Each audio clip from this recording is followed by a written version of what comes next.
recordings are trusted only to solid-state drives by Kingston Technology. Revive your computer with improved performance and reliability over traditional hard drives with Kingston SSDs. Category 5 TV streams live with Telestream Wirecast and Nimble Streamer. Tune in every week on Roku, Kodi, and other HLS video players. For local showtimes, visit category5.tv. Welcome to the show, everybody. It's great to have you here. Some folks were asking me, hey, you talk about Nimble Streamer at the top of every show. Well, what on earth is Nimble Streamer? And it's really, really cool. So as a webcaster, as a broadcaster, one of the things that we need to be able to achieve is being able to send a signal to multiple endpoints. I think churches and businesses are also experiencing this right now because we're in this strange time where even non-broadcasters are having to broadcast, and we're finding things like, well, not all of our viewers or congregants or staff are on Facebook. So we need to also be able to stream to YouTube.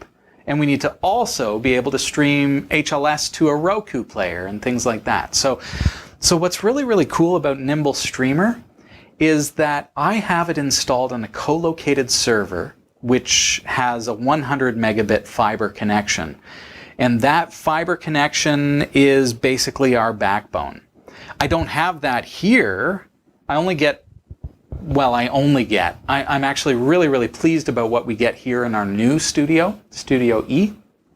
I'm getting about 40 megabits per second upstream, but that's not enough to stream to 1,000 people simultaneously. So what we do is we send a single stream. So right now, I am sending a single stream out to the internet to our co-located box, which has Nimble Streamer installed on it. It's just a Debian machine. It's actually got Debian Stretch on it. It's due for an upgrade.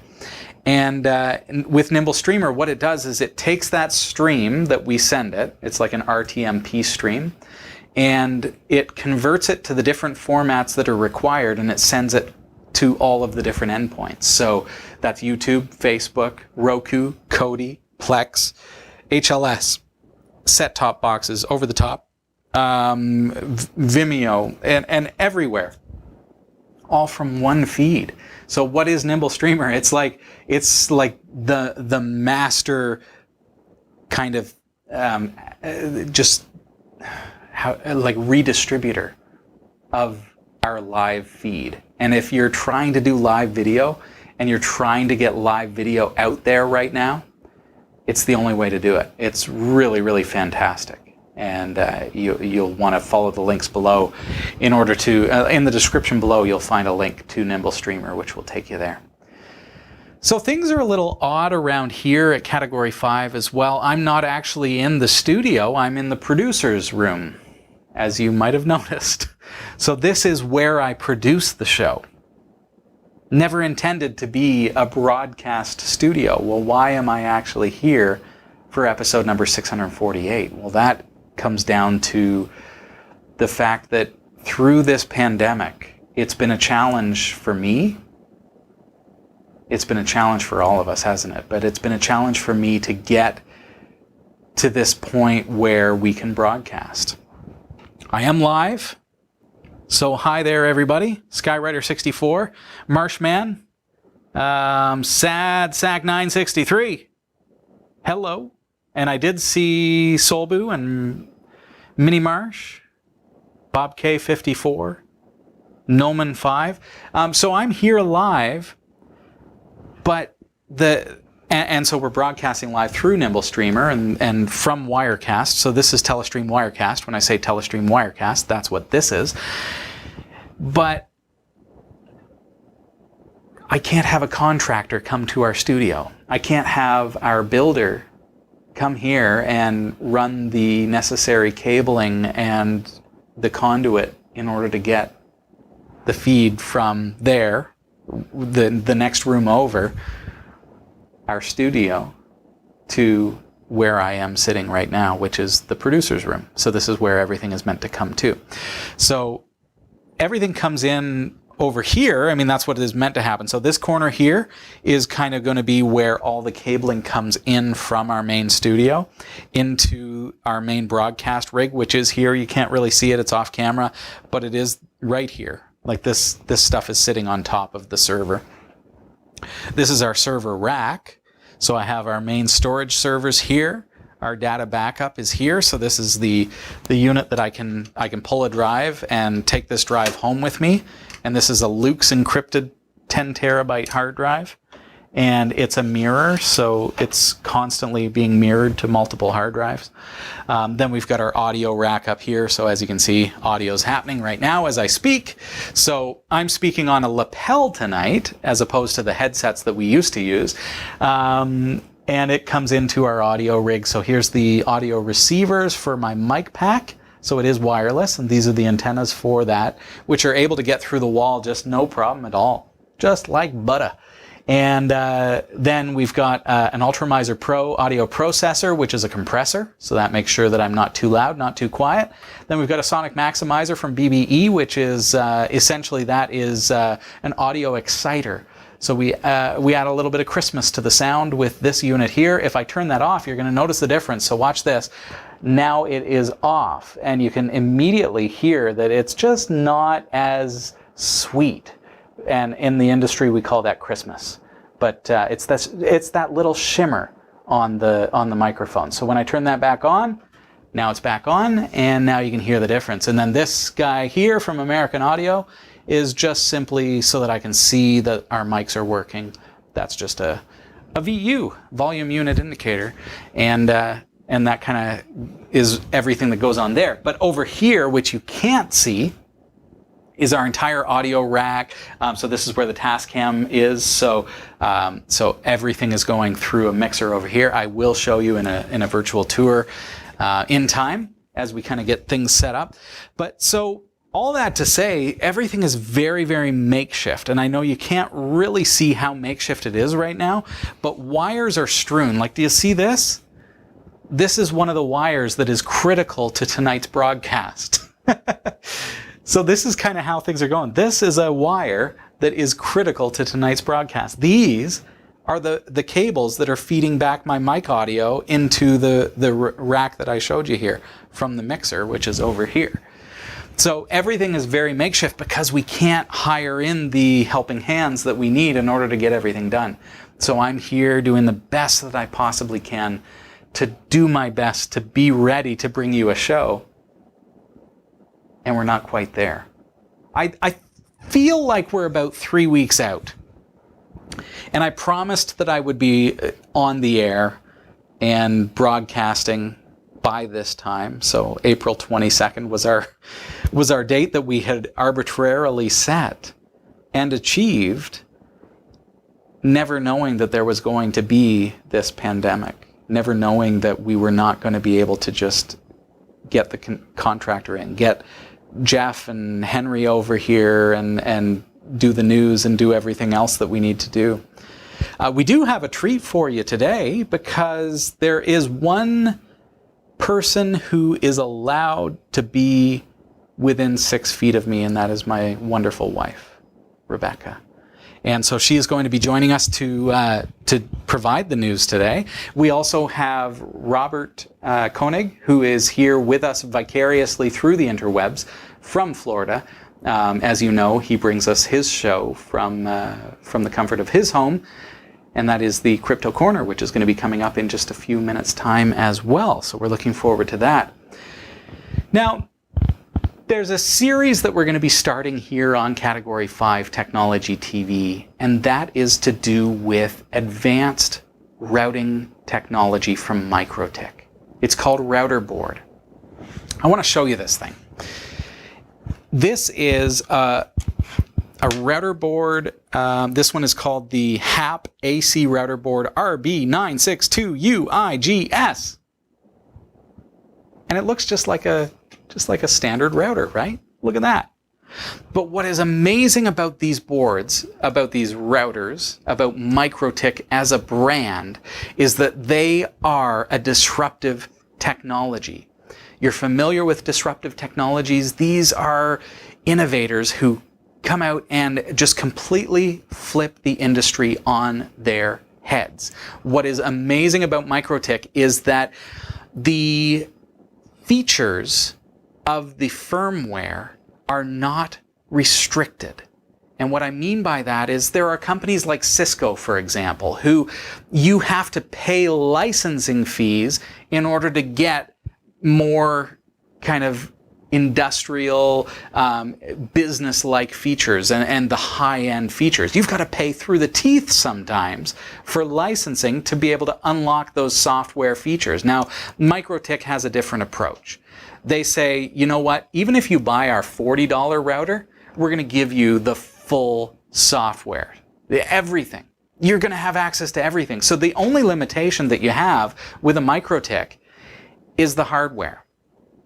Lucky for us, they have a gajillion of these kind of devices. They've got a wide range of hardware available to us. So with MikroTik, the approach is instead to simply find the hardware that's going to meet your needs. So the reason that I've selected this one for the studio is because we have 4 gigabit Ethernet ports. We've got a gig port for connecting uplink to our modem. It's got 2.4 and 5 gigahertz radios, so I'm going to be able to kind of branch out and, like our Wyze cams, for example, are on the 2.4 gigahertz band, so I'll leave those there, but I want to bring my smartphone and our laptops and everything over to 5 gigahertz because we're going to get more speed, and then we're going to presumably be able to free up that 2.4 gigahertz band here at the studio.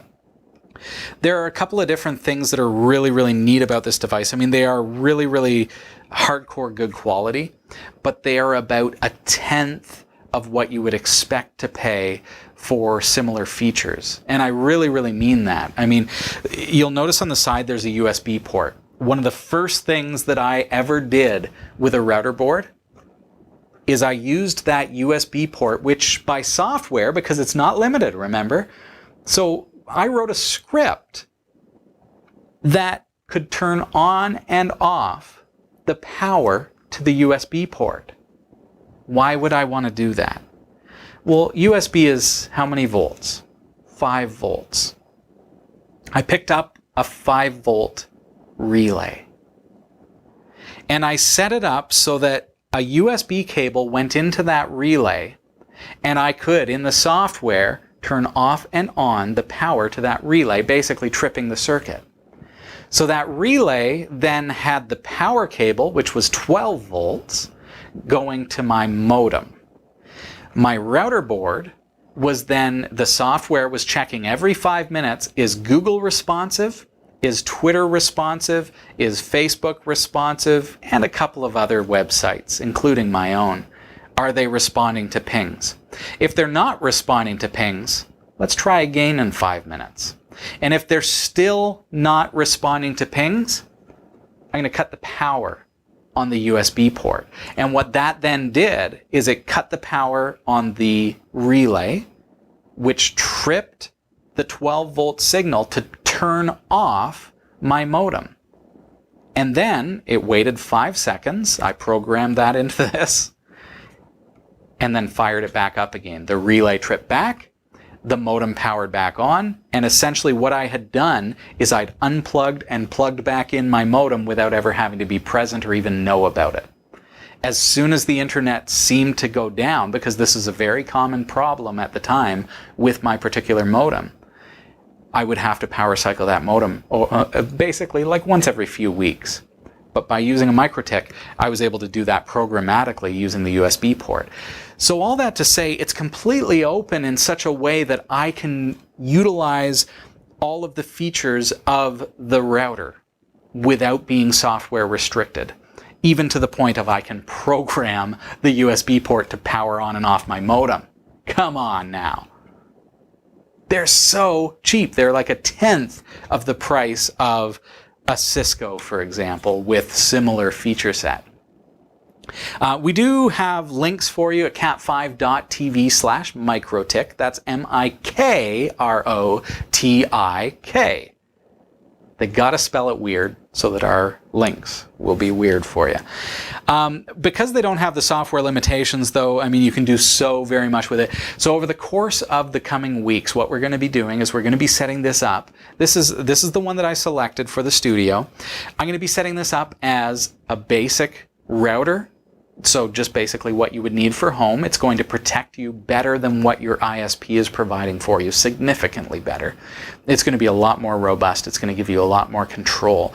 But beyond that, over the coming weeks, we're going to learn how to use this to create things like a guest Wi-Fi that I control. So, well, but Robbie, my Wi-Fi access point that the internet service provider gave me also comes with guest Wi-Fi. Well, yes, but do you have control over that? No. What I want to do is not only take that guest Wi-Fi and lock it down so that the people who are connected to my guest Wi-Fi cannot access my server, my internal resources, my printer.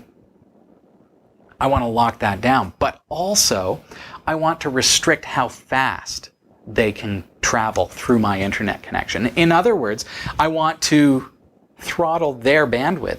They're a guest. They're just using my internet. It's probably, to be honest, it's going to be one of the kids' friends with their Nintendo Switch playing some video games. But when they come around with their tablet and try to download videos, I don't want them to be milking my bandwidth and slowing things down on my network and causing my VoIP to start buffering. So I'm going to be able to do that. We're going to be teaching you how to do that here on Category 5 Technology TV in the coming weeks. So consider this as a little bit of a preliminary introduction to this series. From there, we're going to be learning also how to lock it down so that we're blocking ads through Pi-hole directly on this device. And then we're going to take it one step further, and we're also going to create probably what I would say is one of the best pornography could ever have on your home network on one of these. And that is going to be able to protect your children. And maybe if you're working in a school in the education sector, it's a perfect opportunity for you on the cheap to be able to create something that is going to just absolutely protect your users. And then it's also good in business, and it allows you to be able to kind of control what your staff are accessing, and just making sure that it's not something that you would object to or that you don't want your bandwidth being used for at your office, let's say. You can use the web interface. I mean, this has a built-in web interface, but what's really, really cool about the MikroTik, I'm going to say that a lot, aren't I? It's going to be my crutch. What's really, really cool about it? Well, there's too many things that are cool. I need to have a bullet list. One of the things that I really adore about this is that there's also a piece of software called Winbox, which is available for Windows or Mac. However, it runs flawlessly on Linux in Wine. So it basically will run on all platforms. You're going to use the Windows version on Linux, and it runs perfectly. Well, why would you want to use software when it has a web interface? The reason for that is because if you ever basically screw up and brick your device, make it so that it's inaccessible through the web interface, you can use Winbox in order to access it, and you can recover. And it's just a simple tool that detects your router on the network and lets you access it and configure it. And it's fairly robust as well. So we're going to go through this over the course of the next few weeks, and I encourage you to follow the links at cat5.tv/microtik if you're looking for a good, solid home router, business router that's going to be able to give you some of those features that are well beyond what you would expect for the price point. Just find one that has the features, the hardware features that you need, because again, the software is not restricted. So if you need 5 gigahertz Wi-Fi, you need to make sure that you buy one that has 5 gigahertz Wi-Fi. The software is not going to limit you that. It's whether the radio internally has support for it. They start like really, really cheap. You can get one for like $29 or something, and then they work their way up to a couple $100. And then you can even get into rack mount server units that are going to be several $100s, and they've got the SPF and everything else. This one also has you've got everything on here that you'll ever need. HAP is the one that I got. HAP is Home Access Point, I believe. So check those out, cat5.tv/microtik, and I will be demonstrating this over the course of the next several weeks. I wish I could show you the internal today. Unfortunately, because of limitations to our studio right now, I'm not able to bring it up on the screen. I'm not able to show you or teach you how it works. I really wanted to be there this week, folks. It's coming, and I can't wait. I'm going to be teaching you a lot of stuff about these devices. They're really cool. I've got to take a really quick break. Hey, when we return, we've got some great news coming out of the Category 5.tv newsroom. Stick around.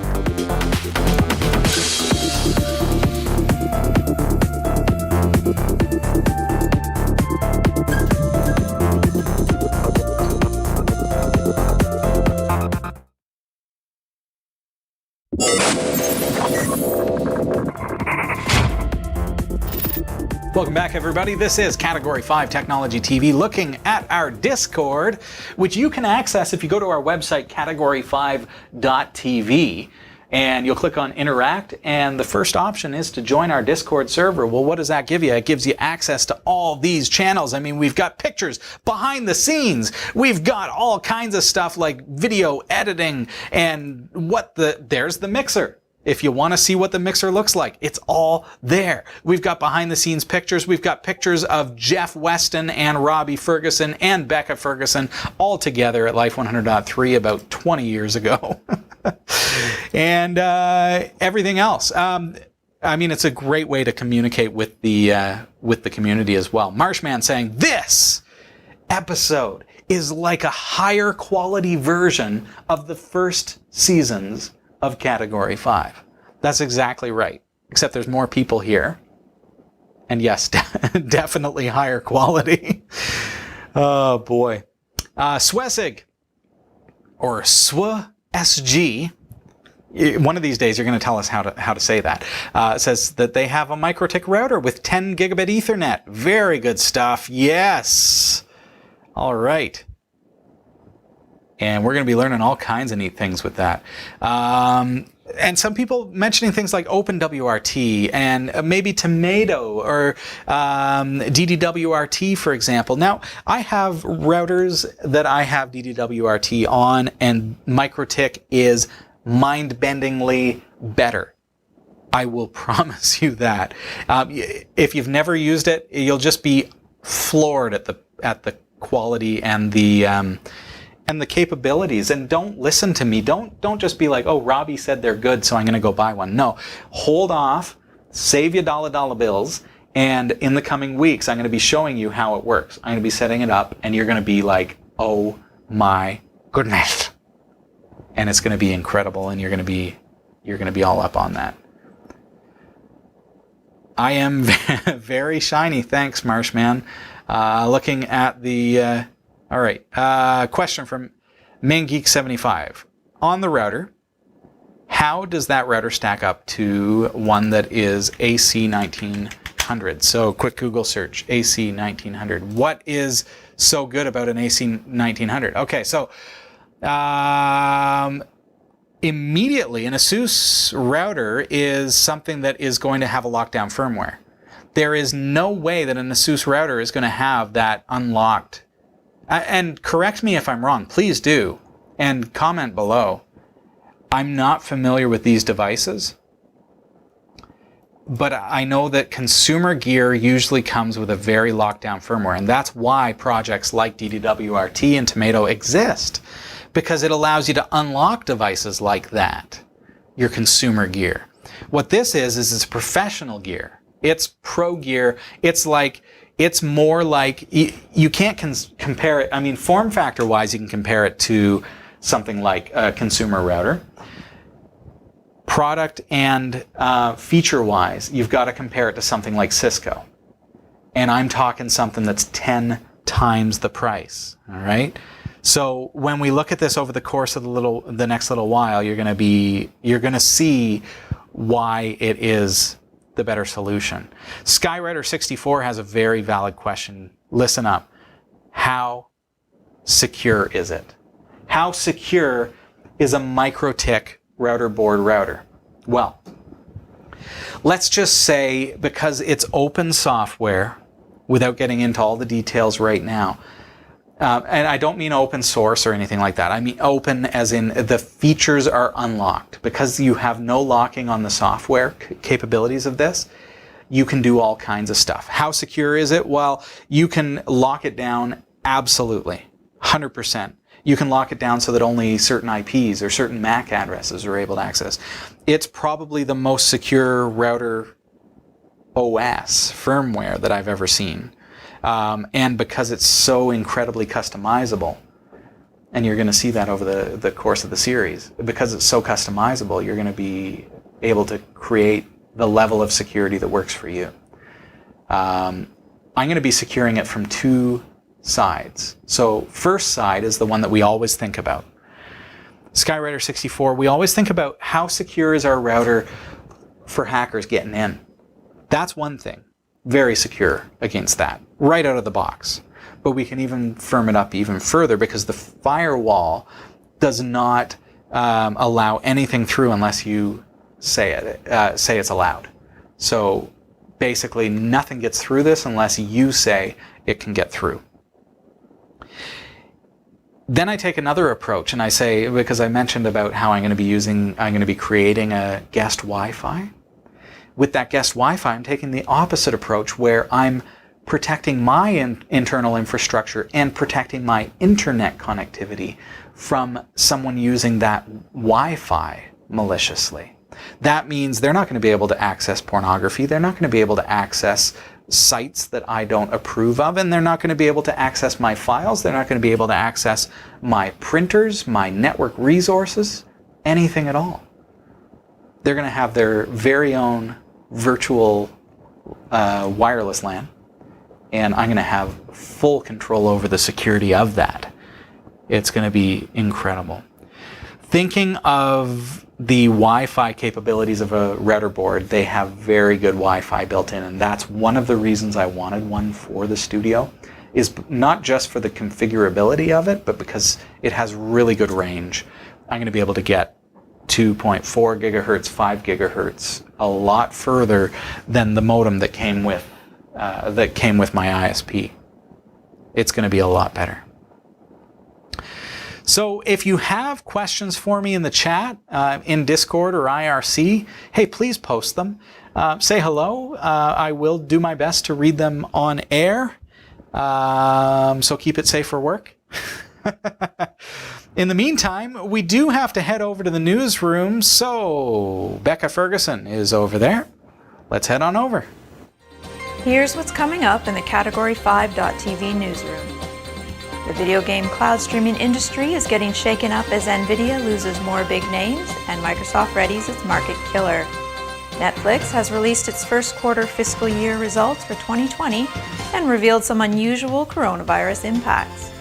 Microsoft answers once and for all, should there be one or two spaces after a period?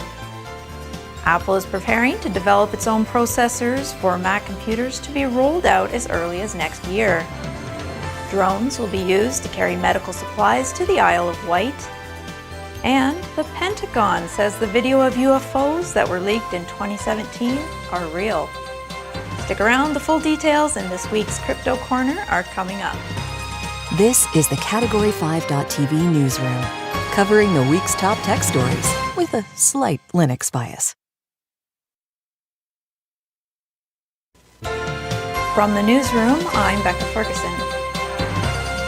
The success of a video game cloud streaming service is all based on content, where you can and can't get your favorite games.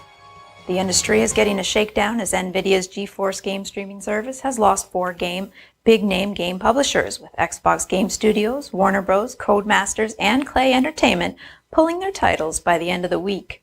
This comes as Microsoft prepares to launch its own game streaming service, Project xCloud, and high-ending streaming company Blade launches a lower-priced version of its shadow streaming service. With competitors PlayStation Now and Google Stadia also chasing streaming customers and Apple pushing its walled garden game system, the market is entering a new era of competition similar to the movie and TV streaming market a few years ago. The loss of Xbox and Warner Bros. Is significant, yet buried in an announcement that NVIDIA had signed up Ubisoft, whose titles include Assassin's Creed, Far Cry, and the Tom Clancy series for GeForce. It painted the changes as an opportunity to refine our library and stressed that 30 of the top 40 most played games on Steam already stream on GeForce Now. Gamers pay NVIDIA $5 a month for now to run games they have already bought at a far higher performance level and speed than their devices can manage. NVIDIA runs its own copies of the games on its high-end servers, takes input from people's controllers, processes it, and then streams video back to the user. While they may seem like overkill, it means ordinary gamers can compete with those on high-end gaming machines, which cost thousands of dollars. With even a microsecond meaning the difference between winning and losing, it is something many are prepared to pay for. But as with TV and movie streaming services, content is everything, and so there is a tussle going on between game developers and operators of streaming services. Google launched its Stadia service with plenty of fanfare a year ago, but has so far disappointed gamers because of its limited selection of games and compatibility issues. It does offer the best resolution at 4K and charges $10 a month, though as we learned last week, you can sign up for a pro account right now to receive it for free for 2 months. PlayStation Now requires you to have a PlayStation and works only with games that run on the platform, although they are pretty extensive and also cost $10 a month. Shadow offers a higher-end service that costs $25 a month, and from next month will offer a lower cost but lower-powered $12 a month option.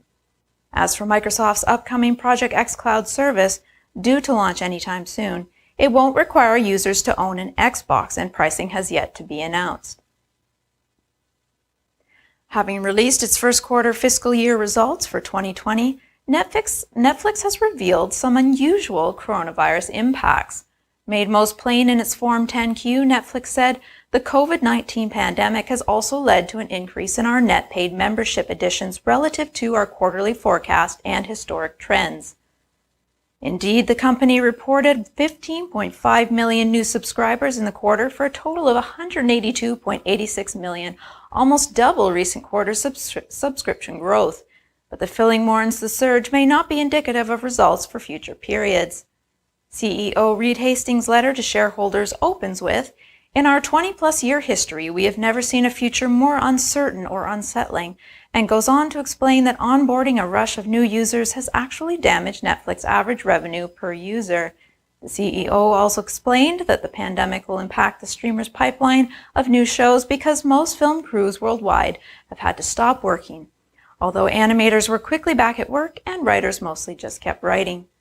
Revenue for the quarter was US $5.7 billion, and operating income hit $958 million, both the best results the company has achieved in recent history.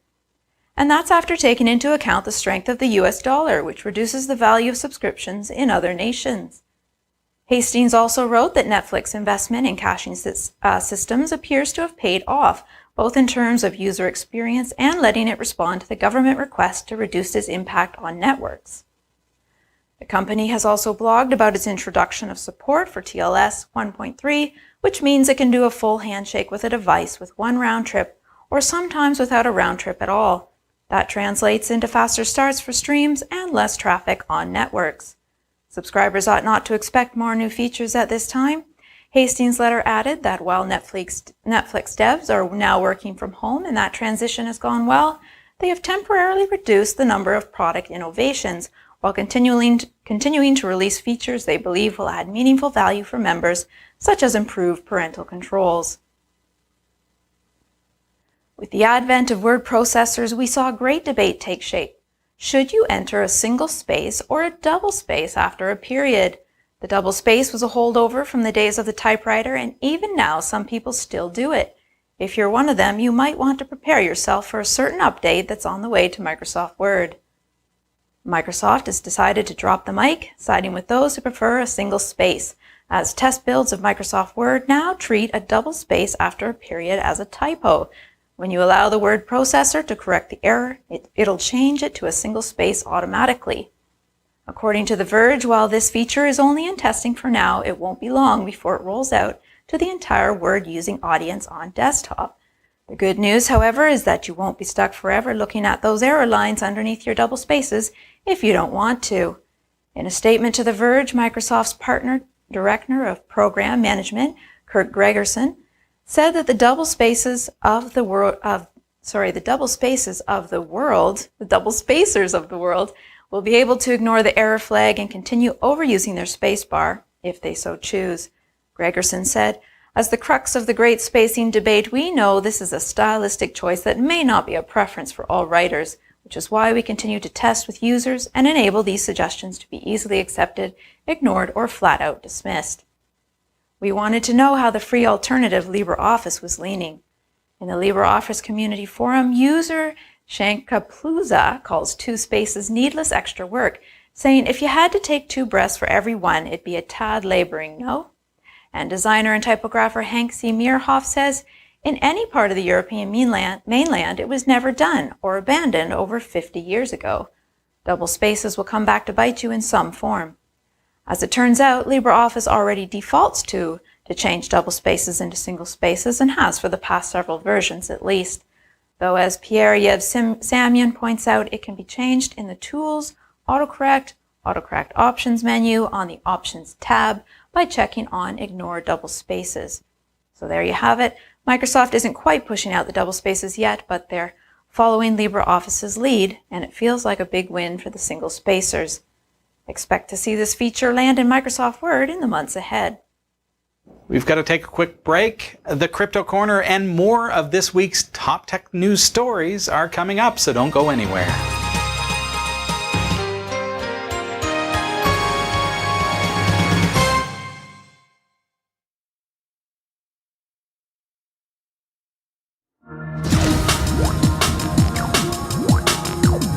Welcome back to the Crypto Corner. I hope you're all well and staying safe. And also hope that last week's corner was of use to you, where we spoke about jobs and the big opportunities in the blockchain industry in regards to programming and coding.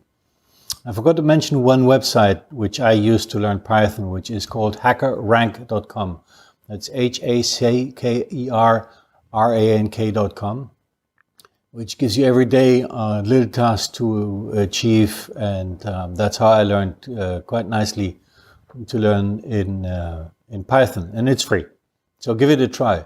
Another thing that I'd like to mention is it's currently tax season, and I encourage you to take care of those taxes, because local authorities around the world are starting to work together with local exchanges, and so they will have most likely your details already in regards to how many cryptos you have and so on.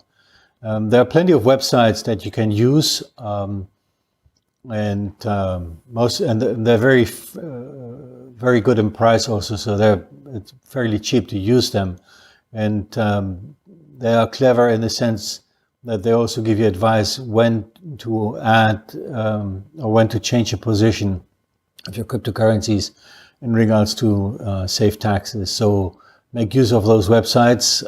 They will be of use to you later on. To the news. Market cap of our industry has not really changed substantially since last week. We're hovering around $225 billion US, with Bitcoin having a market share of 64%. Big dates that are coming up soon in Shelley, which is from Cardano, a new development which focuses on decentralization, has been started this week. So they mined the first Genesis block this week, but it's not yet open for the public. They're saying it will be open for the public in May or June. But that's an important development for Cardano. For Ethereum, they're saying that the Ethereum 2.0 will come in July. Remains to be seen, because they have changed the dates already many times, but that's what they're currently saying. And then the big one is Bitcoin halvening, which is coming in around 2 weeks. Now, a lot of people are saying that it will have a big impact on prices. Others are saying that it will have no impact on prices. The history is telling us that it will not have a big impact on prices immediately. That comes at a later stage. But to explain what the halvening means, is currently every 10 minutes, Bitcoin issues 12.5 Bitcoin, the Bitcoin blockchain issues 12.5 Bitcoin to the miners, and that will be halved. So from May or 2 weeks onwards, for the next 4 years, the miners will receive only 6.25 Bitcoin every 10 minutes. So the inflation of the Bitcoin blockchain will be reduced by half. And that's why it's called halvening. Other news, it's in regards to DeFi, so decentralized finance, which is, to explain, centralized finance is CeFi, which is banks, where you have got a middle person, where you've got a company that you can call to talk to somebody. DeFi is just based on mathematics and codes. And that's getting very popular and it's really interesting. So if you have got some time, go into DeFi of any cryptocurrency. The development has been tremendous. It's still in test phase, so don't invest any money there or any substantial money, but it's interesting. And Bitfinex, which is the owner or the sister company of Tether, which is a stable coin, they developed a token which is called the P token, which makes it possible to exchange funds between or assets between two decentralized exchanges or exchanges. That is coming, which is an interesting development. Then Coinbase launched also an Oracle. What was an Oracle is a tool that tells you a specific value at a specific time. For example, the price of Bitcoin. As you know, there are probably over 400, 500 exchanges that are trading in Bitcoin, and they all have a different price. I mean, it's a minimal difference, but what happens if there's a crash?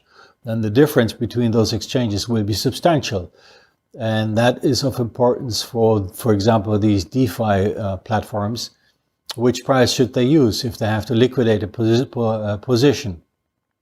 And for that, they're currently developing oracles, and Coinbase just launched a price oracle, and that will be live, or is already live. And next is the IOTA Foundation took a decision to change their smart contracts idea. They initially had that in the base layer, and they moving that now to layer 2 as a layer 2 fund solution. So it's like the Lightning Network to Bitcoin. It's not part of the base cryptocurrency. It's a level higher. So that is a decision that they took. Let's see if that comes, because it's not the first time that they changed that. And yeah, that's it from me. So I wish you a great week. I hope to see you next week. And with this, back to the studio. Thank you, Robert. Just a reminder that we're not providing financial advice, but only sharing what's happening in the cryptocurrency market. Always remember that the cryptocurrency markets are ever changing and always volatile. So you should only spend what you can afford to lose. Now back to Becca in the newsroom. Thank you, Robbie. Until now, Apple has been using Intel processors, but according to a Bloomberg report, the company is now preparing to develop its own processors for Mac computers, which could be rolled out as early as next year. Apple is said to be working on 3 different processors that are based on the A14 chip that will power the next iPhone. According to the report, the first of these new Apple-made chips is expected to be much faster than that of an iPhone's and will arrive in a new computer next year. In taking this step, Apple is likely to be slowly moving towards ditching its dependence on Intel chips altogether. Apple's partner for iPhone and iPad processors, Taiwan Semiconductor Manufacturing Co., will develop the new Mac chips. The components will be based on the 5-nanometer production technique, the same size Apple will use in the next iPhones and iPad Pros. Details are thin at the moment, but we'll sure be able to let you know more as the specifications are announced. The UK government has announced that drones will be used to carry medical supplies from Hampshire to the Isle of Wight. A planned trial of the technology began this week. In March, the government announced funding for drone tests and a new air traffic control system. But Grant Shapps, Secretary of State for Transport, said there was an urgent need for the trial to begin sooner than planned.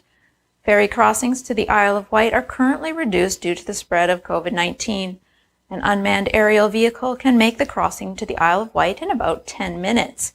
The government expects about 4 flights per day to be made, depending on the needs of the United Kingdom National Health Service. A spokeswoman told the BBC that the first flights would carry personal protective equipment. However, in future, the drone could deliver the time-critical supplies such as blood and organs. The trial will use a gasoline-fueled Wind Racer's ultra-fixed-wing drone capable of carrying a 100-kilogram payload for up to 1,000 kilometers. The Department for Transport said the drone would fly autonomously along a fixed route between Leon-the-Solent in Hampshire and Binstead on the Isle of Wight. 2 safety pilots, one at each airfield, will oversee each flight. A spokeswoman told the BBC that the flight would take around 10 minutes, significantly reducing delivery times between the Isle of Wight and mainland. After goods have been dropped off at the airfield, they will be delivered to St. Mary's Hospital on the Isle of Wight by road. Because this is all happening so quickly, an unmanned traffic management system cannot be put in place in time, though it will be pursued for the long term. So for now, rather than integrating the drone with regular air traffic, a temporary danger area is being set up for 90 days to separate the drone from other aircraft. The Pentagon says it can explain 3 previously leaked videos of supposed UFOs, and the explanation is simple. They're real, and they're still a total mystery. The U.S. government declassified 3 top-secret videos of unexplained aerial phenomena on Monday, confirming that clips that first surfaced in 2017 are legitimate. That's not to say that the UFOs are not of this world, but that the Pentagon is unable to identify the objects seen flying in the videos. Word wizards are making the connection. Unidentified flying objects, UFOs. The U.S. Navy has officially released the footage. Pentagon spokesperson Sue Gao said on Monday that this is to clear up any misconceptions by the public on whether or not the footage that has been circulating was real or whether or not there is more to the videos. She said, after a thorough review, the department has determined that the authorized release of these unclassified videos does not reveal any sensitive capabilities or systems and does not impinge on any subsequent investigations of military airspace incursions by unidentified aerial phenomena. In other words, the objects are not theirs. The announcement is more vindication for Tom DeLonge, the Blink-182 band member and alien enthusiast who released the videos to the New York Times in 2017 through his UFO research organization, to the STARS Academy of Arts and Science. While the U.S. Navy didn't acknowledge the videos when they first surfaced in 2017, Joe Grandisher, spokesperson for the Deputy Chief of Naval Operations for Information Warfare, confirmed they are real in an interview with CNN last September, saying the Navy designates the objects contained in these videos as unidentified aerial phenomenon, UAPS. Gradisher said at the time that transparency around the sightings was important so that pilots won't feel ashamed to report something that could be dangerous. For many years, our aviators didn't report these incursions because of the stigma attached to previous technology and theories about what may or may not be in those videos. All 3 videos are now available through the Pentagon's reading room. The Pentagon did not release any additional footage or content along with the 3 clips, but it has stoked a flurry of excitement among UFO enthusiasts with its simple acknowledgement that the videos are legitimate. The truth is out there.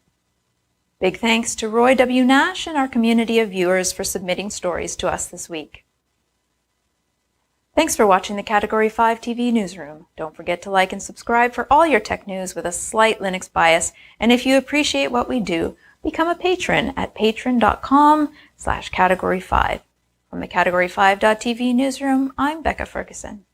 Thanks, Becca. And thank you, everyone, for joining us this week. It's been great having you here. Now, I know that the technology is not perfect yet here at our new studio.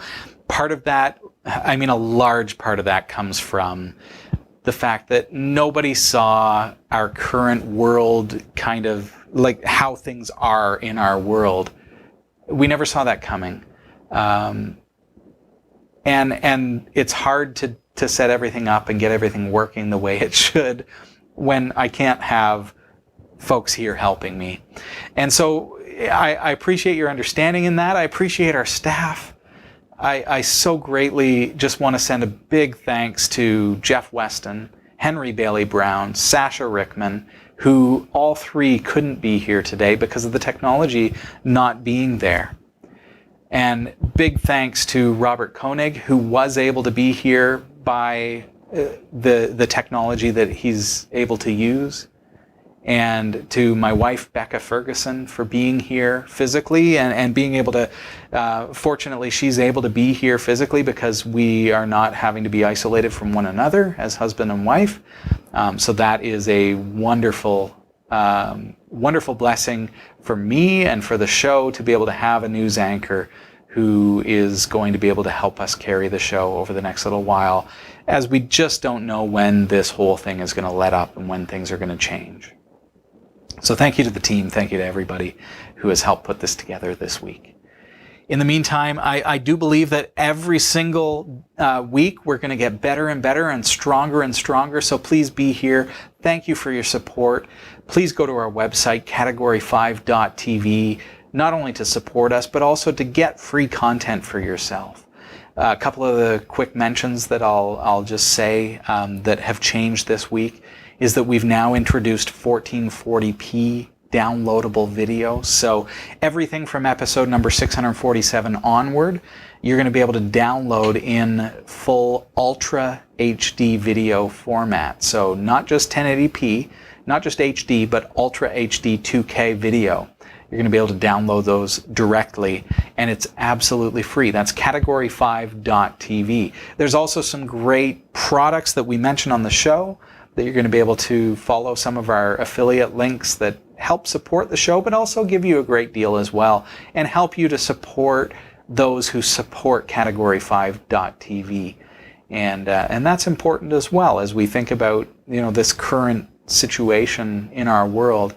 Small companies that that we love and support and who support us, that you can be supporting as well just by reallocating where you buy from. Just saying, hey, instead of buying my Raspberry Pi on Amazon, I'm going to buy it from Ameridroid. Even if I pay a couple bucks more, it's going to support the small business and the companies that we love and we want to see through this pandemic. So consider those things and go to our website, category5.tv. And we thank you for being a part of this show and a part of this community. And I look forward to seeing you again next week. It's going to be smashing. It's going to be perfect. Everything's going to go flawlessly. I'm going to be able to bring things up on the screen for you and everything else. That's my dream. It's going to be great, folks. And we are going to get better and better as the weeks go on. So thank you for being here through this time. It's odd for all of us, but we're here and broadcasting and communing with our community as well. And I appreciate each and every one of you. So thank you for being here. Take care, everybody. I will see you again next week. See ya.